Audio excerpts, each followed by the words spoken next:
Vamos lá para análise macro. Bom, a semana está começando aí com um cenário bem positivo para as bolsas como um todo no mundo. Essa positividade está sendo puxada sim pelo cenário asiático. A gente teve aí informações vindas durante o final de semana e também agora de madrugada da Ásia, como um aumento do crédito maior do que o esperado lá na China e também uma saída do cenário de deflação da inflação ao consumidor.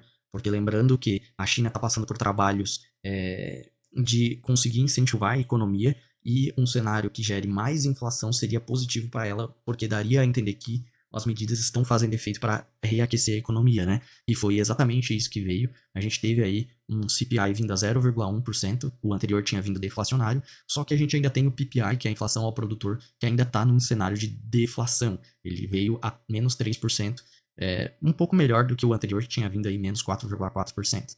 Mas assim, para o cenário atual, a gente tem sim a China impulsionando as outras economias do mundo para um cenário mais positivo, dando a entender que talvez o fundo da economia chinesa tenha chego e a gente tenha aí um reflexo maior dos incentivos do governo para reaquecer a economia por lá. E na parte das moedas, nós também estamos tendo aí um cenário de recuperação para as moedas tanto do Japão quanto da China, depois que tivemos aí comentários dos bancos centrais por lá, inclusive o presidente do BOJ, ele veio ao público falar, na verdade ele sugeriu que o fim dos juros negativos está próximo por lá. Basicamente deixou no radar isso, o que gera uma valorização do ien japonês frente ao dólar no mundo, né? E também nas bolsas europeias nós temos esse cenário de positividade sendo refletidos por lá. A gente teve aí, durante a madrugada inteira, as mineradoras disparando, 2%, 4% algumas, obviamente todas vinculadas a esse otimismo aí com a recuperação chinesa, né?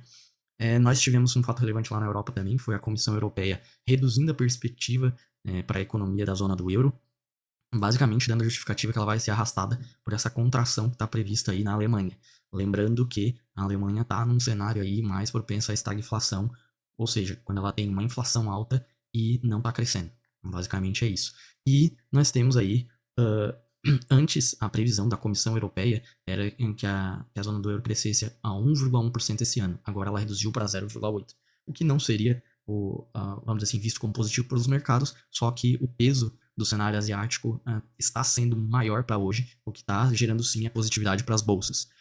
E no cenário americano, a gente está tendo agora durante a manhã os futuros mais positivos, principalmente também porque lá a secretária do Tesouro, a Janet Yellen, ela veio a público afirmar que ela acredita que eles vão conseguir sim controlar a inflação e sem jogar a economia para uma recessão, o famoso soft landing, né? E também tivemos aí um otimismo com o próprio Morgan Stanley vindo a público elevar o preço-alvo da Tesla, né, por uma avaliação que eles fizeram sobre o supercomputador que a Tesla vai usar, que é o Dojo. Eles basicamente estão acreditando que isso vai deixar mais rápido a adoção do robotaxi, que é o carro autônomo, né? E só que o mesmo Morgan Stanley, ele também gerou recomendações de compra de títulos da dívida soberana americana, dizendo que acredita que o mercado está muito otimista com esse soft landing e eles estão vendo o contrário, né?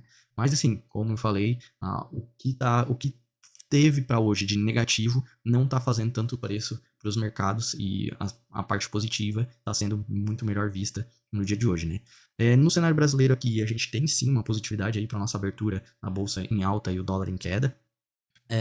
Nós tivemos aí só confirmações como o Brasil vai ser sede para o G20 de 2024 e também nós tivemos aí algumas declarações do Lula lá no G20, né, perdão, que não foram tão bem vistas como algumas críticas que ele teceu contra o Tribunal Penal Internacional, que basicamente o Tribunal Penal Internacional ele tinha decretado a prisão do Putin pela invasão na Ucrânia, né?